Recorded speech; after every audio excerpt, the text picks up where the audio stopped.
Hi all, welcome to another episode of Face Your Exams. ഈ വീഡിയോയിൽ നമ്മൾ business എക്കണോമിക്സിന്റെ 4th മോഡ്യൂളിലെ 2 ടോപ്പിക്സ് ആണ് ഡിസ്കസ് ചെയ്യുന്നത്.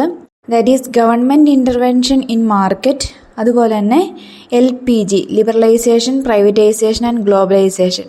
ഈ 2 ടോപ്പിക്കാണ് ഈ വീഡിയോയിലൂടെ നമ്മൾ ഡിസ്കസ് ചെയ്യാൻ പോകുന്നത്. സോ ആദ്യം തന്നെ നമുക്ക് നോക്കാം എന്താണ് ഗവൺമെന്റ് ഇന്റർവെൻഷൻ ഇൻ മാർക്കറ്റ്. ഇക്കണോമിയിൽ അല്ലെങ്കിൽ മാർക്കറ്റിൽ ഗവൺമെൻറ് ചെയ്യുന്ന കാര്യങ്ങൾ അല്ലെങ്കിൽ ഗവൺമെൻറ്റിൻ്റെ ഇൻവോൾവ്മെൻറ്റ് ഉണ്ടാകുന്നതിനെയാണ് ഗവൺമെൻറ് ഇൻ്റർവെൻഷൻ എന്ന് പറയുന്നത്. It is the involvement of government in the market to influence demand and supply. അതായത് മാർക്കറ്റ് ഡിമാൻഡ് ആൻഡ് സപ്ലൈനെ ഇൻഫ്ലുവൻസ് ചെയ്യാൻ വേണ്ടി ഗവൺമെൻറ് ചില കാര്യങ്ങൾ മാർക്കറ്റിൽ ചെയ്യും. അതിനാണ് ഗവൺമെൻറ് ഇൻ്റർവെൻഷൻ എന്ന് പറയുന്നത്. ഇനി എന്തിനു വേണ്ടിയിട്ടാണ് ഇതൊക്കെ ചെയ്യുന്നത്? മാർക്കറ്റ് ഇംപ്രൂവ് ആകാൻ അല്ലെങ്കിൽ രാജ്യത്തിൻ്റെ സോഷ്യൽ വെൽഫെയർ ഇംപ്രൂവ് ആകാൻ വേണ്ടിയിട്ടും എന്തെങ്കിലും മാർക്കറ്റ് ഫെയിലിയേഴ്സ് ഒക്കെ ഉണ്ടെങ്കിൽ അതിനെ കറക്റ്റ് ചെയ്യാനും വേണ്ടിയിട്ടാണ് ഗവൺമെൻറ് ഇൻ്റർവെൻഷൻ നടത്തുന്നത്.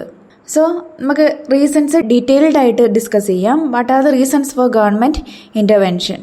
കുറേ പോയിൻറ്റ്സ് ഉണ്ട്. ഓരോ പോയിൻ്റായിട്ട് നമുക്ക് ഒന്ന് എക്സ്പ്ലെയിൻ ചെയ്യാം. ഫസ്റ്റ് വൺ ആണ് മാർക്കറ്റ് ഫെയിലിയേഴ്സ്. അതായത് sometimes markets don't work properly on their own. Market അതിൻ്റെ സ്വന്തമായ രീതിയിൽ ചിലപ്പം പ്രോപ്പർലി ആയിട്ട് വർക്ക് ആവില്ല.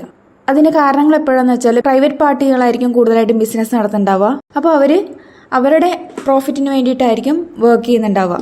ആൾക്കാരുടെ ബെനിഫിറ്റിന് വേണ്ടിയിട്ടോ എൻവയോൺമെൻറ്റിൻ്റെ ബെനിഫിറ്റിന് വേണ്ടിയിട്ടോ രാജ്യത്തിൻ്റെ ബെനിഫിറ്റിന് വേണ്ടിയിട്ടോ ആയിരിക്കില്ല വർക്ക് ചെയ്യുന്നുണ്ടാവുക. ഇങ്ങനെയുള്ള സിറ്റുവേഷനിൽ ഗവൺമെൻറ് ഇൻ്റർഫെയർ ചെയ്യും. സെക്കൻഡ് വൺ ആണ് പബ്ലിക് ഗുഡ്സ്. പബ്ലിക് ഗുഡ്സ് എന്ന് പറയുമ്പം അതായത് പബ്ലിക്കിന് കോമൺ ആയിട്ട് വേണ്ട കുറച്ച് കാര്യങ്ങളൊക്കെ ഉണ്ടാവും. National defence, clean air, clean water, ഇങ്ങനെയൊക്കെ എല്ലാവർക്കും ആവശ്യമായ കാര്യങ്ങളാണ്. പക്ഷേ ബിസിനസ് ഒന്നും ഇതിൽ കാര്യമായിട്ട് ഇൻവെസ്റ്റ് ചെയ്യില്ല, കാരണം അവർക്ക് അതിൽ നിന്നൊന്നും കിട്ടാനില്ല.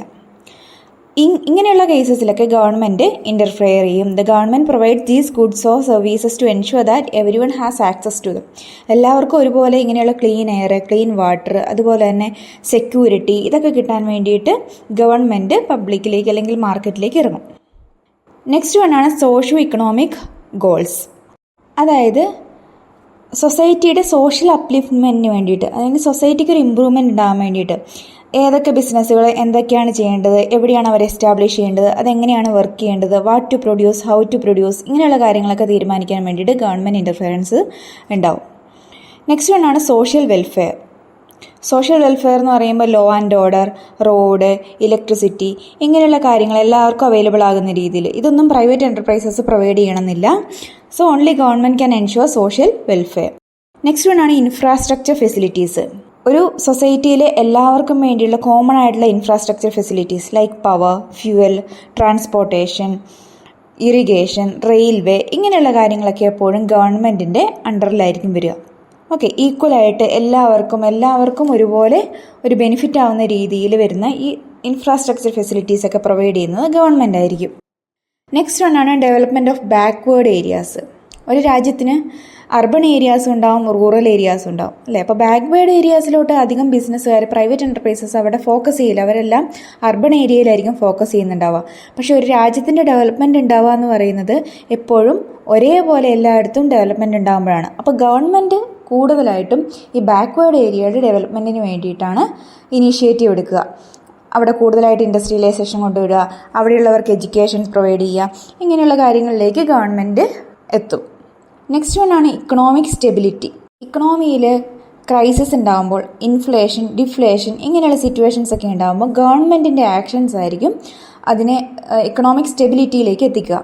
നമ്മൾ തൊട്ട് മുമ്പത്തെ വീഡിയോയിൽ പറഞ്ഞിട്ടുണ്ട് ഗവൺമെൻറ് ഫിസ്ക്കൽ പോളിസീസിലൂടെ എങ്ങനെയാണ് മാർക്കറ്റിനെ കൺട്രോൾ ചെയ്യുന്നത്, അതുപോലെ തന്നെ ഗവൺമെൻറ് ത്രൂ റിസർവ് ബാങ്ക് എങ്ങനെയാണ് മാർക്കറ്റിനെ കൺട്രോൾ ചെയ്യുന്നത്.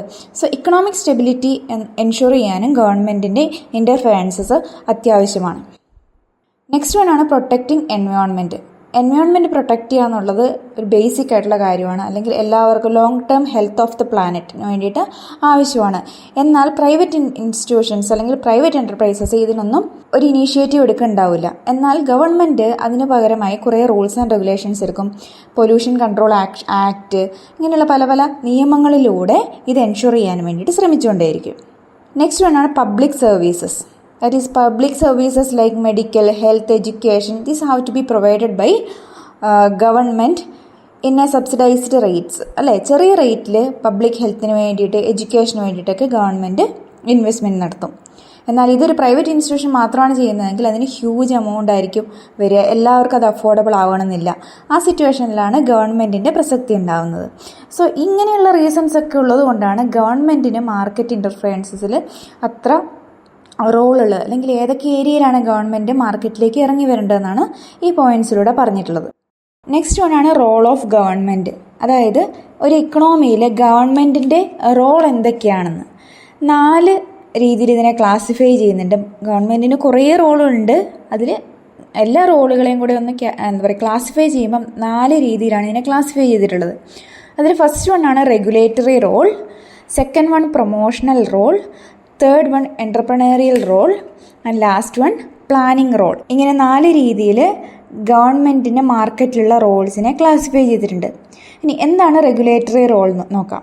In its regulatory role, the state improves the quality of economic performance by directing investment in socially desirable channels. ഇവിടെ ഗവൺമെൻറ് ഒരു റെഗുലേറ്ററായിട്ട് നിൽക്കുകയാണ്. അതായത് എവിടെയൊക്കെയാണ് ഇൻവെസ്റ്റ് ചെയ്യേണ്ടത്, ഒരു സൊസൈറ്റിയുടെ ഏതൊക്കെ ഏരിയയിലാണ് ഇൻവെസ്റ്റ്മെൻറ്റ് വേണ്ടത്, ഇൻഡസ്ട്രീസ് സ്മോൾ സ്കെയിലാണെങ്കിൽ പബ്ലിക് സെക്ടർ ആണെങ്കിലും കോപ്പറേറ്റീവ് സെക്ടേഴ്സ് ആണെങ്കിലും ഇവർ ഏതൊക്കെ മേഖലകളിലാണ് പ്രവർത്തിക്കേണ്ടത്, ഇങ്ങനെയുള്ള കാര്യങ്ങളെക്കുറിച്ച് കുറേ റൂൾസും റെഗുലേഷൻസും ഒക്കെ കൊടുക്കുന്നതാണ് റെഗുലേറ്ററി റോളിൽ വരുന്നത്. നെക്സ്റ്റ് വണ്ണാണ് പ്രൊമോഷണൽ റോൾ.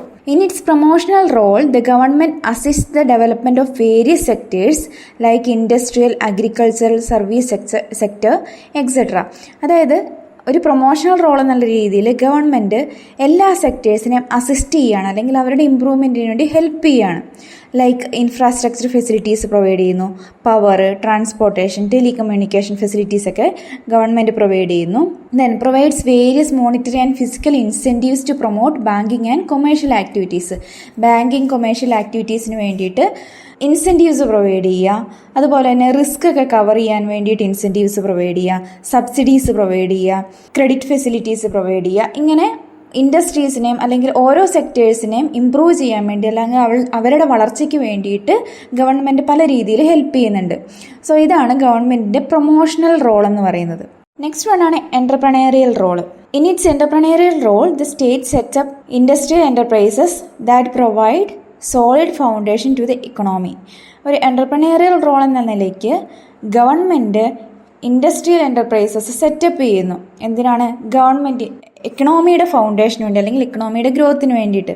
അപ്പം അതിൽ വരുന്ന എന്തൊക്കെയാണെന്ന് വെച്ചാൽ ബേസിക് ആയിട്ടുള്ള പബ്ലിക് നീഡ്സ് ഉണ്ടാവുമല്ലോ, മെഡിക്കൽ, ഹെൽത്ത്, എഡ്യൂക്കേഷൻ, പവർ, ഈ ഏരിയയിലെല്ലാം ഗവൺമെൻറ് ഇൻഡസ്ട്രീസിലേക്ക് ഇൻവെസ്റ്റ് ചെയ്യും. ഓക്കെ, നെക്സ്റ്റ് വൺ ആണ് it invest in sectors where private entrepreneurs is unwilling. അതായത് പ്രൈവറ്റ് എൻ്റർപ്രണേഴ്സ് ഇഷ്ടപ്പെടാതെ, അല്ലെങ്കിൽ അവർ വരാൻ താല്പര്യപ്പെടാത്ത മേഖലകളിൽ ഗവൺമെൻറ് ഇൻവെസ്റ്റ്മെൻറ്റ് നടത്തും. ഇങ്ങനെ പല രീതിയിലും ഗവൺമെൻറ് എൻ്റർപ്രണേറിയൽ റോളിലേക്കും കൂടെ ഇറങ്ങി വരുന്നുണ്ട്. നെക്സ്റ്റ് വണ്ണാണ് planning role. As planning role the state act as welfare provider by providing public goods or social goods to the society. അതായത് road, electricity, energy, transportation, communication, health, ഇങ്ങനെയുള്ള ഏരിയയിൽ കൂടുതൽ വെൽഫെയർ പ്രൊവൈഡ് ചെയ്ത്, അല്ലെങ്കിൽ കൂടുതൽ ഇൻവെസ്റ്റ്മെൻറ്റ് നടത്തി സൊസൈറ്റിക്ക് മുഴുവനായിട്ടൊരു വെൽഫെയർ പ്രൊവൈഡറായിട്ട് ആക്ട് ചെയ്യുന്ന റോളിനെയാണ് പ്ലാനിംഗ് റോളായിട്ട് പറയുന്നത്. അപ്പോൾ ഗവൺമെൻറ് മാർക്കറ്റിൽ ഇൻ്റർവെൻഷൻ നടത്തുന്നത് മെയിനായിട്ടും 4 റോളുകളിലാണ്. ഒന്ന് റെഗുലേറ്ററി റോൾ. റെഗുലേറ്ററി റോൾ എന്ന് പറയുമ്പം റെഗുലേഷൻസ്, റൂൾസ് ആൻഡ് റെഗുലേഷൻസ് കൊണ്ടുവരികയാണ്.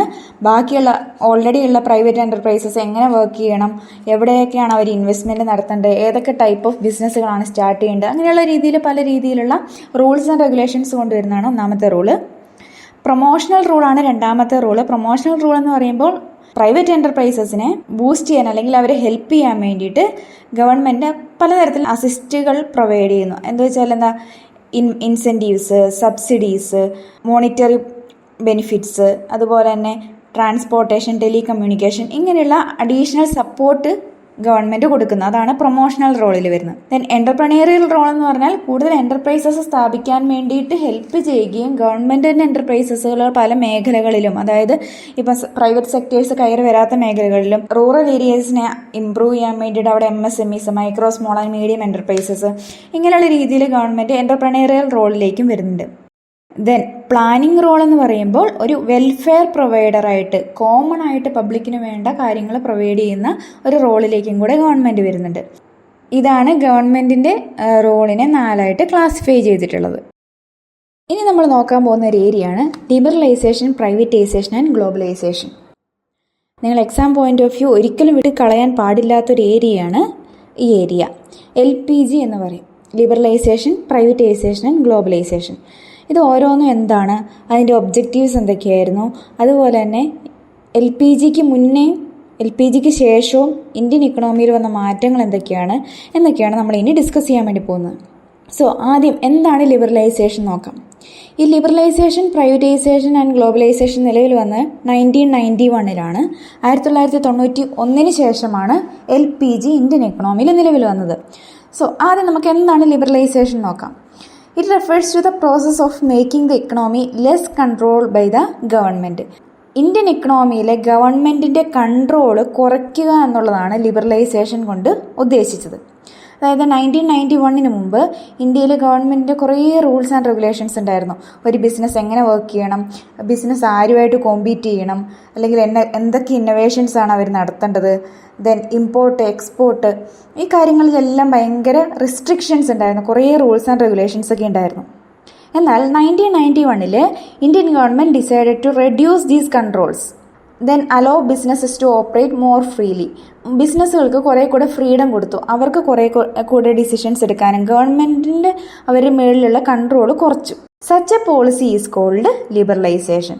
സോ ഗവൺമെൻറ് റൂൾസ് ആൻഡ് റെഗുലേഷൻസിലൂടെ ബിസിനസ്സുകളെ കൺട്രോൾ ചെയ്തിരുന്നാൽ, ബിസിനസ്സുകളെ മാത്രമല്ല പല രീതിയിലും എക്കണോമീനെ കൺട്രോൾ ചെയ്തിരുന്ന ആ കൺട്രോൾ കുറച്ച ആ ഒരു പ്രോസസ്സിനെയാണ് എന്ത് പറയുന്നത്, ലിബറലൈസേഷൻ എന്ന് പറയുന്നത്. ദെൻ ഈ ലിബറലൈസേഷൻ പോളിസി ഇംപ്ലിമെൻറ്റ് ചെയ്യാൻ വേണ്ടിയിട്ട് ഇന്ത്യയിൽ താഴെ പറയുന്ന നെക്സ്റ്റ് പറയാൻ വേണ്ടി പോകുന്ന റീഫോംസ് ആണ് നടത്തിയത്. ഓക്കെ, അതിൽ ഫസ്റ്റ് വണ്ണാണ് financial sector reforms. Financial sector reforms എന്ന് പറയുമ്പോൾ ബാങ്കിങ് സെക്ടറിൽ വരുന്ന റീഫോംസ് ആണ്. ഇൻട്രസ്റ്റ് റേറ്റിൽ, ക്യാപിറ്റൽ മാർക്കറ്റിൽ, ഈ ഏരിയകളിലെല്ലാം ഗവൺമെൻറ്റിൻ്റെ കൺട്രോൾ അല്ലെങ്കിൽ റൂൾസ് ആൻഡ് റെഗുലേഷൻസ് ഒക്കെ കുറച്ചു. അതാണ് ഫിനാൻഷ്യൽ സെക്ടർ റീഫോംസ്. ബാങ്കിങ് സെക്ടറിനെയാണ് ഇത് മെയിനായിട്ടും ഉദ്ദേശിക്കുന്നത്. സെക്കൻഡ് വണ്ണാണ് industrial sector reforms.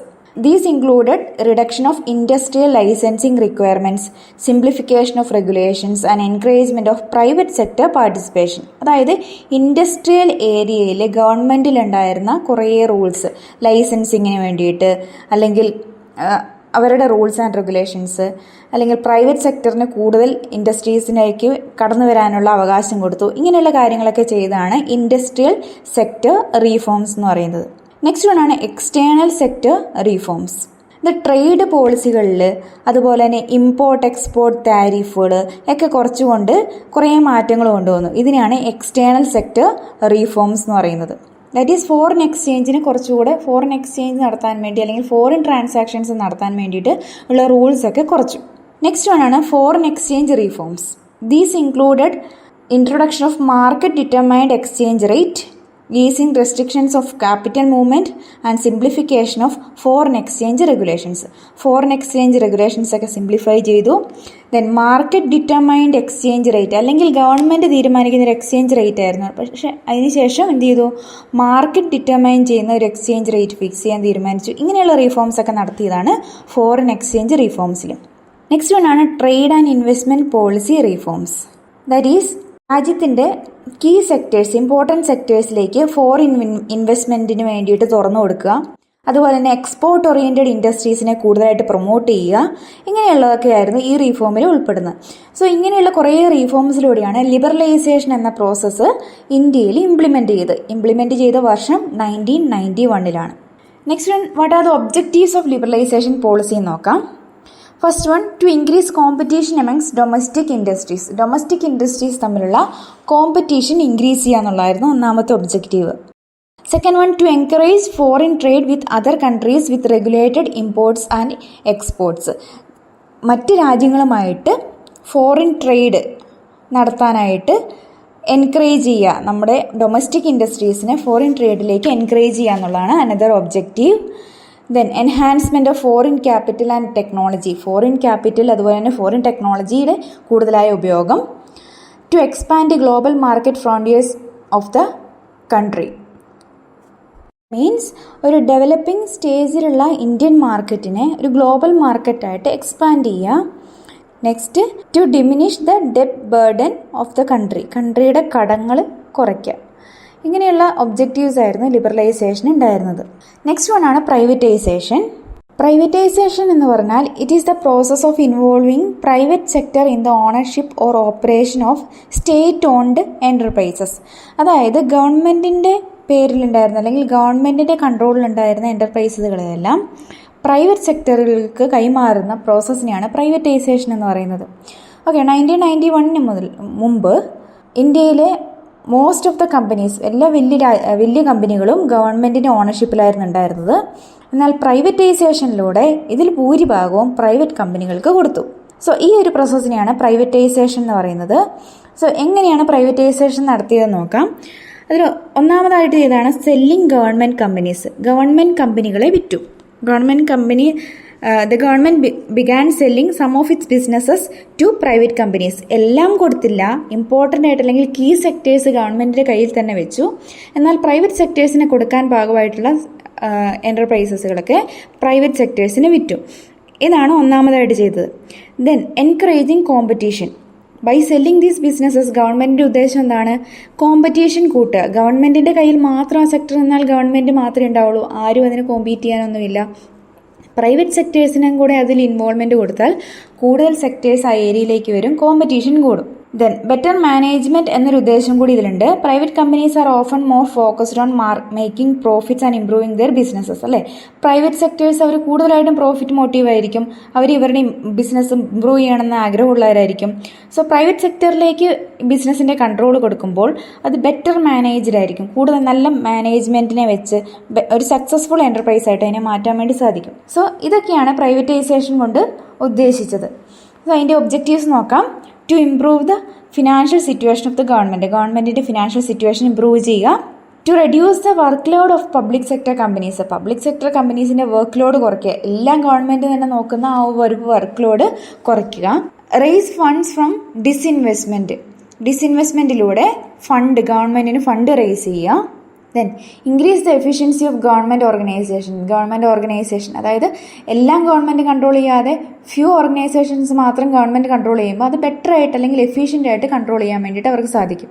Provide better and improved goods and services to the കൺസ്യൂമേഴ്സിന് നല്ല ഇംപ്രൂവ്ഡ് ആയിട്ടുള്ള better goods and services provide ചെയ്യാൻ വേണ്ടി സാധിക്കും.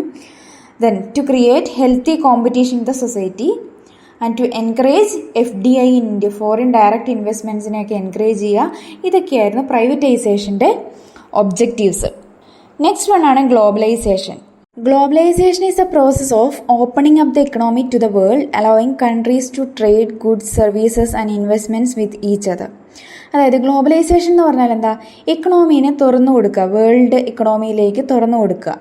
ഓക്കെ, അതായത് പുറത്തുള്ള രാജ്യങ്ങൾക്ക് ഇന്ത്യയിൽ വരാനും ഇന്ത്യയിലേക്ക് ട്രേഡ് നടത്താനും ഇവിടെ ഇൻവെസ്റ്റ്മെൻറ്റ് നടത്താനും ഒക്കെയുള്ള ഒരു ഫ്രീ ആക്കി കൊടുക്കുക എന്നുള്ള, അല്ലെങ്കിൽ ഇക്കണോമീനെ ഓപ്പൺ ആക്കി കൊടുക്കുക എന്നുള്ളതാണ് ഗ്ലോബലൈസേഷൻ എന്ന് പറഞ്ഞ process. This can be defined as the integration of national economy with the world economy. Indian എക്കണോമീനെ വേൾഡ് ഇക്കണോമിയുമായിട്ട് ഇൻറ്റഗ്രേറ്റ് ചെയ്ത ഒരു പ്രോസസ്സും കൂടിയാണ് ഗ്ലോബലൈസേഷൻ എന്ന് പറഞ്ഞാൽ. ഈ ഗ്ലോബലൈസേഷൻ വന്നതുകൊണ്ട് തന്നെ free flow of information, free flow of technology, goods and services, capital investments, ഇതൊക്കെ പല രാജ്യങ്ങളുമായിട്ട് ഈസി ആയിട്ട് ട്രാൻസ്ഫർ ചെയ്യാൻ വേണ്ടിയിട്ട് സാധിച്ചു. ഓക്കെ, ഇനി എങ്ങനെയൊക്കെയാണ് ഗ്ലോബലൈസേഷൻ ഹാപ്പൻഡ് ആയത് അല്ലെങ്കിൽ സംഭവിച്ചതെന്ന് നോക്കാം. അതിൽ ഒന്നാമതായിട്ട് നടന്നതാണ് ഓപ്പണിംഗ് ട്രേഡ്. ഓക്കെ, അതായത് ഇമ്പോർട്ട് എക്സ്പോർട്ടിന് വേണ്ടിയിട്ട് കുറേ താരിഫുകൾ, അതായത് ടാക്സസ് ഒക്കെ ഉണ്ടായിരുന്നു, അതൊക്കെ റെഡ്യൂസ് ചെയ്തു. ഇതിന് മുന്നേ മറ്റ് രാജ്യങ്ങൾക്ക് ഇന്ത്യയിലേക്ക് എക്സ്പോർട്ട് നടത്തണമെങ്കിലും അല്ലെങ്കിൽ ഇന്ത്യയിൽ ഉള്ളവർക്ക് പുറത്തേക്ക് എക്സ്പോർട്ട് നടത്തണമെങ്കിലും ഇമ്പോർട്ട് നടത്തണമെങ്കിലും കുറേ റൂൾസ് ആൻഡ് റെഗുലേഷൻസും ഹൈ ടാക്സസ് ഒക്കെ ആയിരുന്നു ഉണ്ടായിരുന്നത്. അതൊക്കെ റെഡ്യൂസ് ചെയ്യുക എന്നുള്ളതാണ് ഒന്നാമതായിട്ട് ചെയ്തത്. Then attracting foreign investment. എന്ത് ചെയ്തു? Government also started encouraging foreign companies to invest in the country. Foreign കമ്പനികൾക്ക് ഇന്ത്യയിൽ ഇൻവെസ്റ്റ് ചെയ്യാൻ വേണ്ടിയിട്ട് എൻകറേജ് ചെയ്തു, അല്ലെങ്കിൽ അത് കുറച്ചുകൂടി ഈസിയാക്കി. നെക്സ്റ്റ് വൺ ആയിരുന്നു എൻകറേജിങ് എക്സ്പോർട്സ്. ഗവൺമെൻറ് ഇന്ത്യയിലുള്ള പ്രൊഡക്ട്സ് പുറത്തേക്ക് എക്സ്പോർട്ട് ചെയ്യാനുള്ള റൂൾസ് ആൻഡ് റെഗുലേഷൻസ് ഒക്കെ ഈസിയാക്കി, അതിനുള്ള ടാക്സസ് ഒക്കെ കുറച്ചു. Then increase in equity limit of foreign investment. Foreign ഇൻവെസ്റ്റ്മെൻറ്റിൻ്റെ ഇക്വിറ്റി ലിമിറ്റ് മുമ്പ് അത് 40% ആയിരുന്നെങ്കിൽ അത് 51 to 100% വരെ ഇൻക്രീസ് ചെയ്തു. ഇതൊക്കെയാണ് ഗ്ലോബലൈസേഷൻ വന്ന ആ ഒരു പ്രോസസ്സ്. ഗ്ലോബലൈസേഷനിൽ വന്ന മാറ്റങ്ങൾ. ട്രേഡ് ഓപ്പൺ ചെയ്തു, ഫോറിൻ ഇൻവെസ്റ്റ്മെൻറ്റിനെ അട്രാക്റ്റ് ചെയ്തു, ദെൻ എക്സ്പോർട്ടിനെ എൻകറേജ് ചെയ്തു, ഫോറിൻ ഇൻവെസ്റ്റ്മെൻറ്റിനെ എൻകറേജ് ചെയ്തു. ഇങ്ങനെയുള്ള കാര്യങ്ങളൊക്കെയാണ് ഗ്ലോബലൈസേഷനിൽ നടന്നത്. Then what are the objectives of globalization? First one, to increase foreign trade and to promote economic development. Foreign ട്രേഡിനെ ഇൻക്രീസ് ചെയ്യാനും ഇക്കണോമിക് ഡെവലപ്മെൻറ്റ് ഉണ്ടാവാനും. Then to share ideas, food, traditions, knowledge and culture of other parts of the globe. ലോകത്തിലെ മറ്റ് രാജ്യങ്ങളിലെ നോളജോ ട്രഡീഷൻസോ ഫുഡ്സോ ഐഡിയാസോ ഇതൊക്കെ share ചെയ്യുക. To create more job opportunities കൂട്ടുക. To acquire new technologies and innovations. പുതിയ ടെക്നോളജികളും ഇന്നോവേഷൻസും ഒക്കെ പ്രാപ്തമാക്കുക. Then to promote collaboration among countries on global issues like climate change, health, security. ഇങ്ങനെയുള്ള കാര്യങ്ങൾക്ക് ഗ്ലോബൽ ഇഷ്യൂസിൽ കൊളാബറേറ്റ് ചെയ്യുക, എല്ലാവരുമായിട്ട് ഒന്നിച്ച് പ്രവർത്തിക്കുക. പ്രൈവറ്റ് സെക്ടർ പാർട്ടിസിപ്പേഷൻ എൻകറേജ് ചെയ്യുക. ഫോറിൻ ഡയറക്റ്റ് ഇൻവെസ്റ്റ്മെൻറ്റിനെ അട്രാക്റ്റ് ചെയ്യുക. ഇതൊക്കെയായിരുന്നു ഗ്ലോബലൈസേഷൻ്റെ ഉദ്ദേശം. ഇനി നമ്മൾ നോക്കാൻ വേണ്ടി പോകുന്നത് Indian economy before and after LPG എന്ന് പറഞ്ഞാൽ എന്താണ്? ലിബറലൈസേഷൻ, പ്രൈവറ്റൈസേഷൻ, ഗ്ലോബലൈസേഷൻ്റെ മുന്നേയും അതിന് ശേഷവും ഉണ്ടായിരുന്ന ഇന്ത്യൻ എക്കണോമി എങ്ങനെയായിരുന്നു, അതിൻ്റെ പ്രത്യേകത അല്ലെങ്കിൽ കീ ഫീച്ചേഴ്സ് എന്തൊക്കെയായിരുന്നു? ഓൾറെഡി പറഞ്ഞു 1991 LPG നിലവിൽ വന്നത്. So before 1991 what were the features of Indian economy എന്നാണ് നമ്മളിനി നോക്കാൻ വേണ്ടി പോകുന്നത്. 1991 മുമ്പ് ഇന്ത്യൻ എക്കണോമി എങ്ങനെയായിരുന്നു? അതിൽ ഒന്നാമത്തതാണ് ഹെവി ഗവൺമെൻറ് കൺട്രോൾ. എല്ലാ ഏരിയയിലും ഗവൺമെൻറ്റിൻ്റെ കൺട്രോൾ ഉണ്ടായിരുന്നു. That is licensing, limited competition, self Reliance. അതായത് ഗവൺമെൻറ് തന്നെയാണ് സെൽഫ് സഫീഷ്യൻ്റ് ആയിരുന്നു. ഇന്ത്യ തന്നെ എല്ലാ കാര്യങ്ങളും ഇന്ത്യയിലുള്ള ഉൽപ്പാദിപ്പിച്ച് ഇന്ത്യയിൽ തന്നെ വിൽക്കുന്നു എന്നുള്ളൊരു രീതിയായിരുന്നു ഉണ്ടായിരുന്നത്. സോ അതായിരുന്നു ഇന്ത്യൻ എക്കണോമിയുടെ ഒരു ഫീച്ചർ എന്ന് പറയുന്നത്, ഹെവി ഗവൺമെൻറ് കൺട്രോൾ. എല്ലാ ഏരിയയിലും ഗവൺമെൻറ്റിൻ്റെ കൺട്രോൾ കൂടുതലായിരുന്നു. സെക്കൻഡ് വൺ ആണ് ഇക്കണോമിക് ചാലഞ്ചസ്. അതുകൊണ്ട് തന്നെ ഇക്കണോമിക് ചാലഞ്ചസ് അല്ലെങ്കിൽ ഇക്കണോമിയിൽ കുറേ പ്രശ്നങ്ങളുണ്ടായി. Like slow economic growth, low foreign investment, inefficiency in industries, ഡെപ്റ്റ് ക്രൈസിസ്. ഇങ്ങനെയുള്ള പല പ്രശ്നങ്ങളും ഇക്കണോമിയിൽ ഉണ്ടായിരുന്നു. നെക്സ്റ്റ് വൺ ആണ് isolated from world. Indian economy global എക്കണോമിയുമായിട്ട് തീരെ കണക്റ്റഡ് അല്ലായിരുന്നു. ഇത് ഒരു ഐസൊലേറ്റഡ് ആയിട്ട് അല്ലെങ്കിൽ ഒരൊറ്റപ്പെട്ട ഇക്കണോമി ആയിട്ടായിരുന്നു നിന്നിട്ടുണ്ടായിരുന്നത്. സോ ഇതൊക്കെയായിരുന്നു LPGക്ക് മുന്നേയുള്ള ഇന്ത്യൻ എക്കണോമിയുടെ പ്രത്യേകതകൾ എന്ന് പറയുന്നത്. എന്തൊക്കെയാണ്? ഹെവി ഗവൺമെൻറ് കൺട്രോൾ, അതുപോലെ തന്നെ ഇക്കണോമിക് ചാലഞ്ചസ്, ഇക്കണോമിക് പ്രോബ്ലംസ് കുറേ ഉണ്ടായിരുന്നു. ദെൻ ഇന്ത്യൻ എക്കണോമി ഒരു ഐസൊലേറ്റഡ് എക്കണോമി ആയിരുന്നു. ദെൻ ആഫ്റ്റർ LPG നിലവിൽ വന്നതിന് ശേഷം ഇന്ത്യൻ ഇക്കണോമിയിൽ വന്ന മാറ്റങ്ങൾ. ഫസ്റ്റ് വൺ ആണ് വൈബ്രൻറ്റ് ഇക്കണോമി. ഇന്ത്യൻ എക്കണോമി കുറച്ചുകൂടെ വൈബ്രൻ്റ് ആയി, കൂടുതൽ ആക്ടിവിറ്റീസ് ചെയ്യാൻ വേണ്ടി തുടങ്ങി, GDP ഇൻക്രീസായി, അങ്ങനെയുള്ള ഒരു ഡെവലപ്മെൻറ്റ് സൂചനകൾ ഉണ്ടായി. നെക്സ്റ്റ് വൺ ആണ് സ്റ്റിമുലൻറ്റ് ടു ഇൻഡസ്ട്രിയൽ പ്രൊഡക്ഷൻ കൂടാനും ഇന്ത്യൻ എക്കണോമി ഇൻഡസ്ട്രിയൽ ഏരിയയിലേക്ക് കൂടുതൽ ഫോക്കസ് ചെയ്യാനും തുടങ്ങി. Then a cheque on fiscal deficit. ഗവൺമെൻറ്റിൻ്റെ ഫിസ്ക്കൽ ഡെഫിസിറ്റ് കുറയാൻ തുടങ്ങി. ഫോറിൻ ഇൻവെസ്റ്റ്മെൻ്റ് ഒക്കെ ഇന്ത്യൻ എക്കണോമിയിലേക്ക് വന്നപ്പോഴത്തേക്കും GDP ഇൻക്രീസായി, അതുകൊണ്ട് തന്നെ ഡെഫിസിറ്റ് കുറഞ്ഞു. Then a cheque on inflation. കൂടുതൽ ഗുഡ്സ് ആൻഡ് സർവീസസ് എക്കണോമിയിലേക്ക് വന്നതുകൊണ്ട് തന്നെ ഇൻഫ്ലേഷൻ കുറയാൻ തുടങ്ങി. ഓക്കെ, ഇൻഫ്ലേഷൻ എക്കണോമീനെ ബാധിക്കുന്ന ഒരു പ്രശ്നമാണല്ലോ. അപ്പോൾ ഇൻഫ്ലേഷൻ കുറഞ്ഞു. Then A substantial increase in foreign exchange reserves. ഇന്ത്യയുടെ ഫോറിൻ എക്സ്ചേഞ്ച് റിസർവ്സ് എല്ലാം കൂടി പ്രൈവറ്റ് ഫോറിൻ ഇൻവെസ്റ്റ്മെൻറ്റ്സ് ഒക്കെ വരാൻ തുടങ്ങി. ദെൻ ഇന്ത്യനെ ഒരു എമേർജിങ് ഇക്കണോമിക് പവറായിട്ട് മാറ്റി. ഓക്കെ, വേൾഡിൽ തന്നെ ഇന്ത്യ ഒരു വളർന്നു വരുന്ന ഇക്കണോമിക് പവർ ആണെന്നുള്ള സൂചന കിട്ടിത്തുടങ്ങി. Then a shift from monopoly market to competitive market. ഒരു മൊണോപോളി അല്ലെങ്കിൽ ഗവൺമെൻറ് മാത്രം തീരുമാനിച്ചിരുന്ന ഒരു മാർക്കറ്റിൽ നിന്ന് ഒരു കോമ്പറ്റീറ്റീവ് മാർക്കറ്റിലേക്ക് ഇന്ത്യൻ എക്കണോമി മാറി. ഇതൊക്കെയാണ് ലിബറലൈസേഷൻ, പ്രൈവറ്റൈസേഷൻ, ഗ്ലോബലൈസേഷന് ശേഷം ഇന്ത്യൻ ഇക്കണോമിയിൽ വന്ന മാറ്റങ്ങൾ. അല്ലെങ്കിൽ ഫിനാൻഷ്യൽ റീഫോംസ് എന്ന് പറയുന്നതിന്. ഫിനാൻഷ്യൽ റീഫോംസ് 1991 നിലവിൽ വന്ന ഫിനാൻഷ്യൽ റീഫോംസ് കൊണ്ട് ഉണ്ടായ മാറ്റങ്ങൾ. ഓക്കെ, ഇത്രയാണ് നമ്മൾ ഇന്ന് ഈ വീഡിയോ ഡിസ്കസ് ചെയ്യുന്നത്. ഇന്ന് ഈ വീഡിയോയിൽ ഡിസ്കസ് ചെയ്തത് മുഴുവൻ ഇമ്പോർട്ടൻ്റ് ആയ 2 ടോപ്പിക്കാണ്. ഒന്ന് government intervention in the market, അതെന്തിനു വേണ്ടിയിട്ടാണ്, അതെങ്ങനെയൊക്കെയാണ്. Then LPG, liberalisation, privatisation and globalization. Okay, അപ്പോൾ എൻ്റെ വീഡിയോസ് ഇഷ്ടമാകുന്നുണ്ടെങ്കിൽ നിങ്ങൾ ലൈക്ക് ചെയ്യുക, എൻ്റെ പേജ് മറക്കാതെ സബ്സ്ക്രൈബ് ചെയ്യുക. അപ്പം പ്രീവിയസ് വീഡിയോസിൻ്റെ എല്ലാം ലിങ്ക് ഞാൻ ഡിസ്ക്രിപ്ഷനിൽ കൊടുക്കുന്നുണ്ട്, അത് കാണാനും ശ്രമിക്കുക. Okay, thank